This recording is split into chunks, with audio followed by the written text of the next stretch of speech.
Segmentation is all around us in marketing and in communication.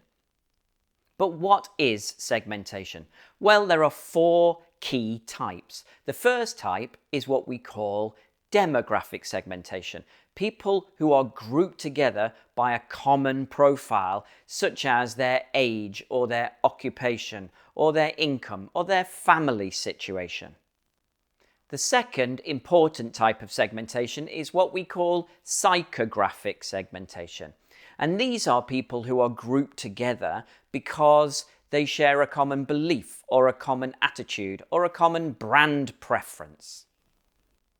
Our third kind of segmentation is a very obvious one called geographic segmentation.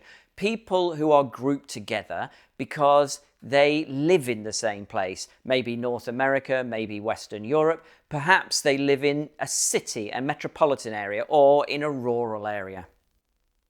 Our fourth and final type of segmentation is what we call usage segmentation, and it's based on the profile of how the consumer or customer interacts with products today.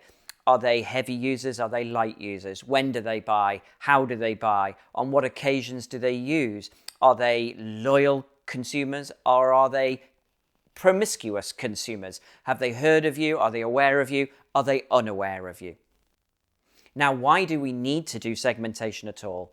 Well, simply put, we're trying to narrow down a large target audience to a common group of people, smaller, more easy to reach, more easy to identify, who share these common attributes. And most sophisticated marketing companies won't just pick one of these separately, they'll blend them together to create the profile of the perfect target audience.